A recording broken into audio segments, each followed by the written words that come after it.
Happy Friday. I'm in my favorite sweater, and it's Friday. And I have a working here that I have gathered that I would like to share. Because we're documenting the process. Okay. Excuse me. So in the continuation of the journey to love situation, it comes with some practices that I need to express from inside of myself in order to shine light and reveal things that need to be worked on in the bloodline.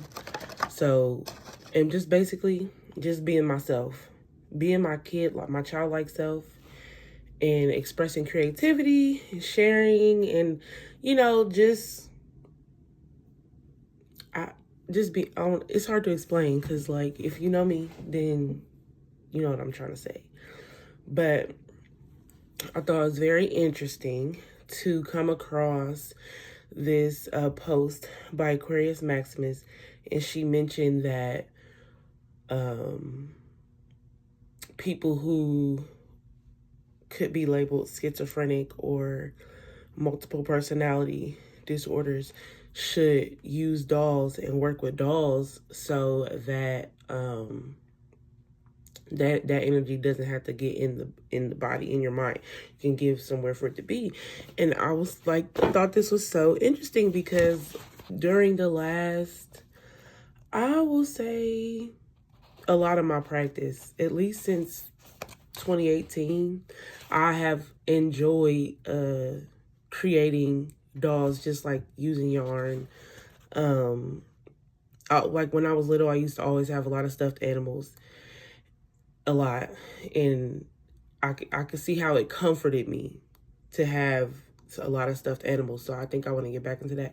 But also, later on in my practice, when I was being a little more careless, I won't say careless, but I will say I will try something.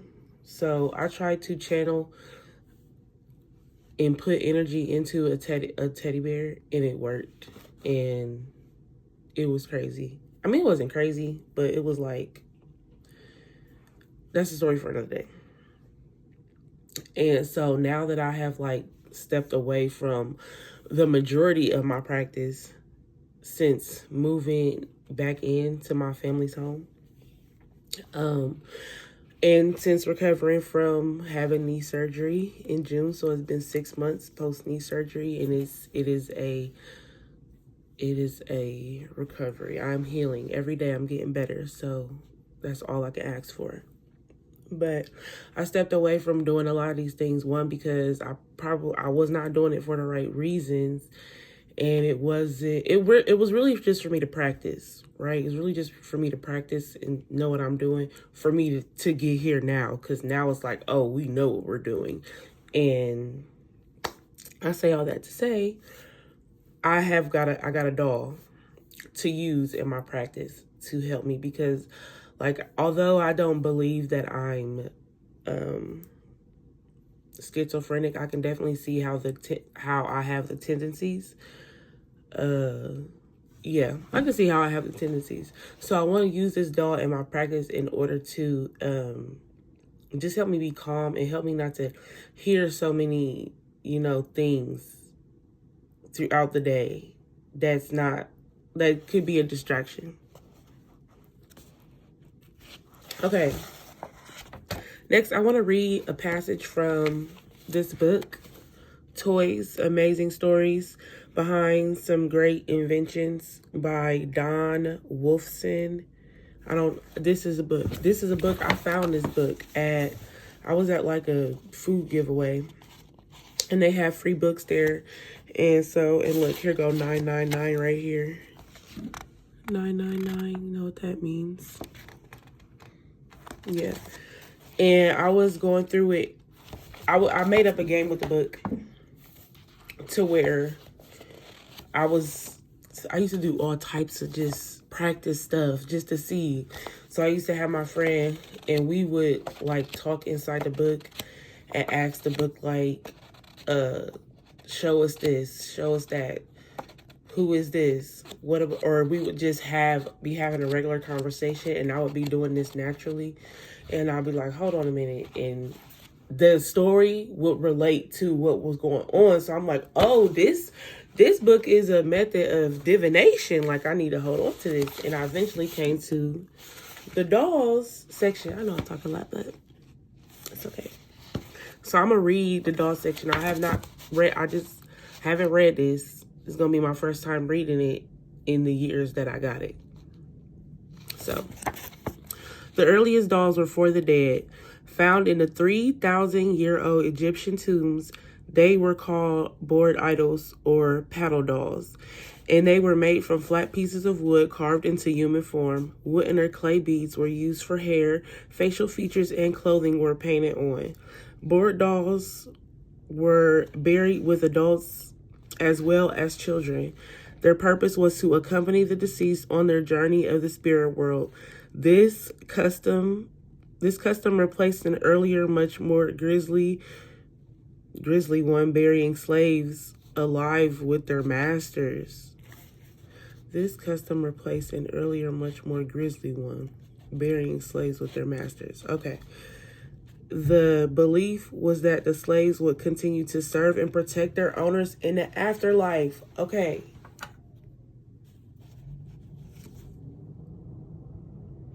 Hold on. Okay, I want y'all to know that this is happening in real ass time. Like, I have so many chills right now, right? And so this is what I'm getting. This is coming in live. I got goosebumps everywhere. Okay. This is true. This is why they're showing me this. So, what they're saying, oh my gosh, that makes, okay, so I'm supposed to do this cord cutting, right? And a lot of us have ancestors that are still, that is crazy. Oh my fucking goodness. Okay, look. This is, I don't know how long this video gonna be, but y'all got to come with me on this journey, okay? I watched Roots. What did I watch Roots for? I think I watched it on, it was a holiday. It was a holiday. And I was like, I'm watching Roots today. But it was a new one. So I watched the new Roots. And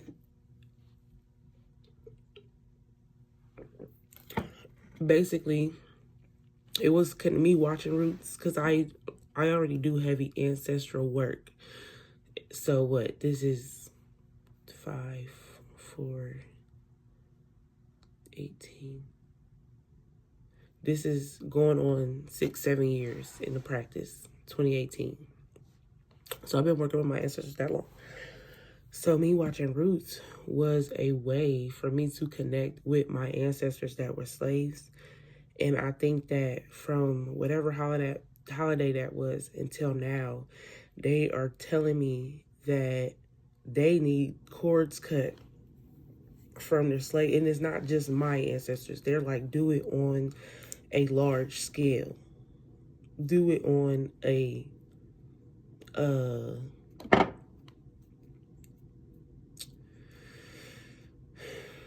do it as, yeah, they said.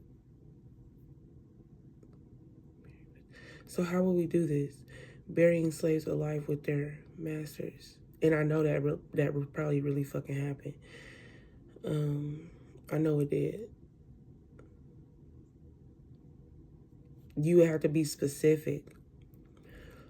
I'm cutting cords from slaves who were buried alive with their masters and give them the tools to do it. And we would use Shango and oil to do that. And this has a lot to do with the motherfucking fires. That's crazy. Yes. Yes. Okay. Okay. So that's one part. I'm going to finish reading. Okay, but we do have to know that this first half is one part of the story. So, and it's the most important part because it involves our ancient ancestors, the Egyptians, and it involves crafting and creativity, and it involves ancestral veneration. The doll and bringing it with the dead is a form of veneration for the spirit to get through to the next life. So, in 700 BC, Greek and Roman children played with jointed clay dolls with iron pins to give them movable arms and legs. The dolls were primitive action figures and could also be used for playing dress up. By 300 BC, children had soft dolls made from brightly colored knitted wool or fabric stuffed with dry grass. Pause. My mom made this. And today, well, since the whole thing with Aquarius Maximus, I'm like, oh, I need to work with a doll. I went and got this on Mom's room. She made it. And she is here to give me inspiration. That's what she said. And she's just filled with stuffing. But in our practice, we make our own. We're gonna fill them with herbs and intentions, like how the scarecrow was filled with intentions. We're gonna fill our own doll with intentions, and I'll do it so we can do it together. Okay, when Greek and Roman girls were old enough to marry, usually 13 or 14, they gave their favorite dolls to statues of goddesses. It's another form of ancestral veneration. In Rome, it was Venus. Today is Friday, the goddess of beauty. In Greece, it was Diana, the goddess of purity and hunting. This was symbolic of the young women giving up possessions of childhood for those of adulthood. Adult Romans kept ancestor dolls. After a family member died, a likeness of the person was carved from wood and placed on the fireplace mantle with other such dolls. From there, it was believed that they watched over the household, protecting it from harm. At mealtimes, the ancestor dolls were sometimes brought to sit outside the table, and small dishes of food were placed before them. Now, me, I would totally do that, right? I would totally do that because that's exactly how, when I channeled the energy into the teddy bear, that's exactly how I did it. Like, that's exactly what I did. I gave it energy. So, but I won't really be doing that here, like outside of my room, because, like, I don't care. I mean, I do care. I don't want to make people uncomfortable. Like, I don't care if they look at me like I'm crazy, right? But them looking at me like I'm crazy kind of distorts the vision. So I rather keep it quiet and do it. And so I don't have no interference of, yeah. Many Asian countries of the time had their own versions of ancestor and funeral dolls, as well as soft jointed dolls for play. The Japanese also had friendship dolls. Most of them were given to people visiting one's home for the first time. No, thank you. Perhaps the most unusual Asian dolls were those used by Chinese doctors as late as AD 8. Only men could be doctors at the time, and it was because it was considered improper for them to examine women. A curtain separated the physician and the female patient. On a porcelain figure, the woman would mark the area of the body that was bothering her. Her handed through the curtain and then discuss the problem to the doctor. This is a lot.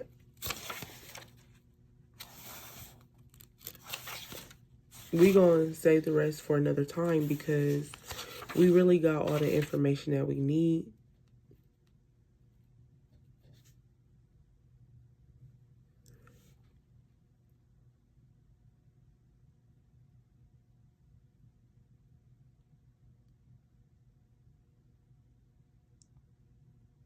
Okay, let's keep reading.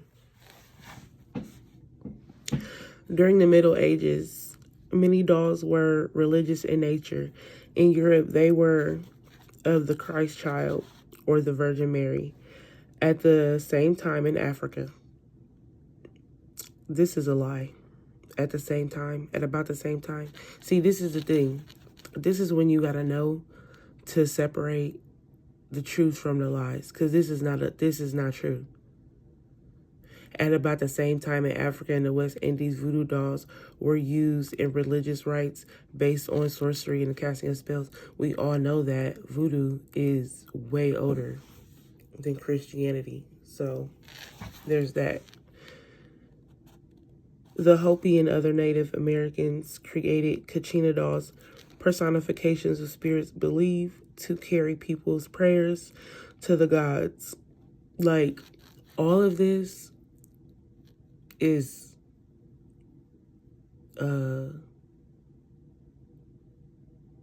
applicable. We are going to use bits and pieces of all this information to create the practice based on what your intentions are and what you want to do. Another interesting type are fashion dolls. Beginning in the 14th century, women in different parts of Europe sent such dolls to friends to show new clothing styles. Okay. Queen Anne of England ordered the earliest set of fashion dolls on the record for France in 1391. Not until the 1600s in Germany were baby dolls manufactured on a large scale. Most were wooden. People bought them unclothed and then sewed clothing for them at home. By the 1800s, Europeans and Americans were making dolls from a wide range of materials: porcelain, wood, plaster, wax, and paper mache. Paper pulp. Oh, okay. Were all used. Miss Isana Walker of Rhode Island made hers of stiffened fabric in the 1840s. She became the first U.S. manufacturer to mass-produce dolls. During this period, she invented a machine for pressing layers of glued cloth together and molding them into a lifelike shape.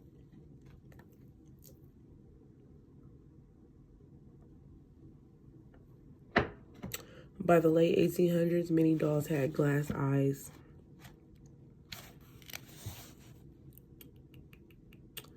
Glass eyes that could be opened or closed by pulling a string.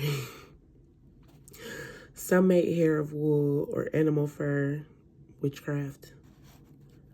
More costly were those with human hair, which, okay, boom.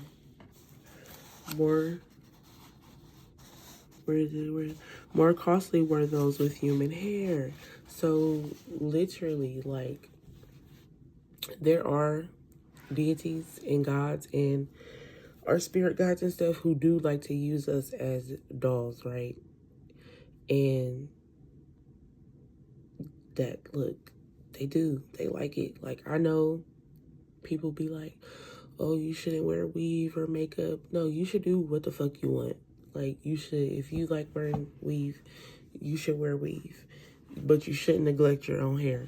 If you like makeup, you should wear makeup. Like, don't let these people try to be like, oh, you're not spiritual or you're not awakened because you wear weave and makeup. Like, if that is a topic for another day. Look, I'm saying. Had to be sewn to the head with a hot needle and one strand at a time. Eyelashes were added in the same manner. The overall result was a doll with a jointed, padded body covered with soft skin-like fabric. During this time, most dolls were infant baby dolls, and their primary purpose was to help prepare little girls for motherhood, for feeding, clothing, and otherwise taking care of newborns.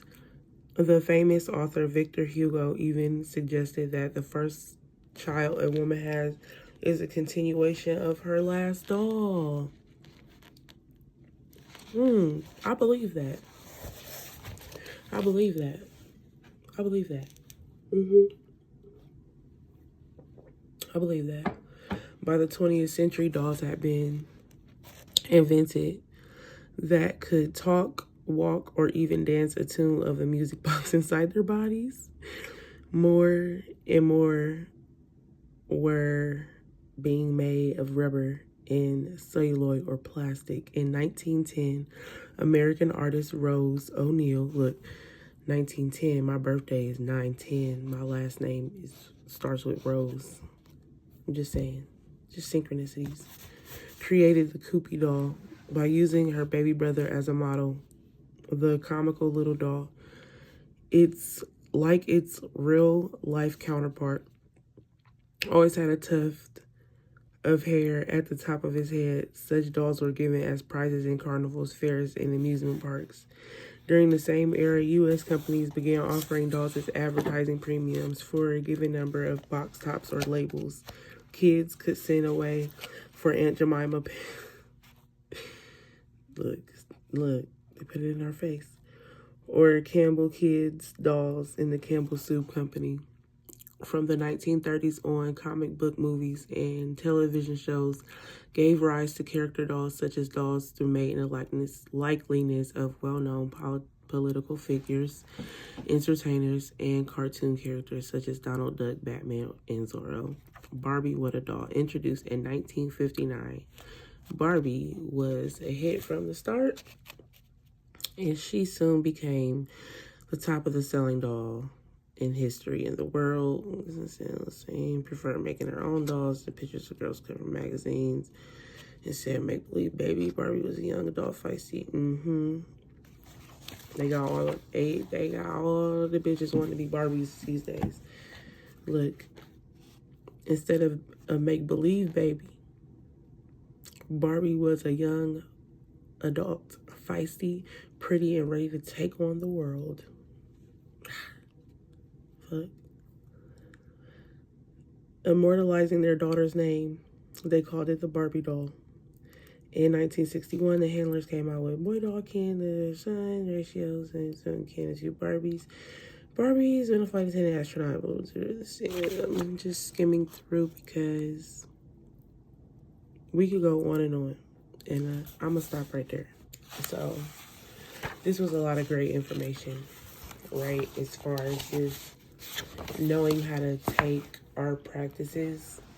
So this is what I know I can do. I can take ancient practices and innovate and incorporate it into my life today. Just from understanding symbolism, understanding color magic, understanding how to exchange energy.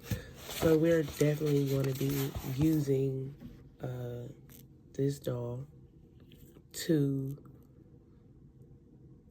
What are we using this doll to do?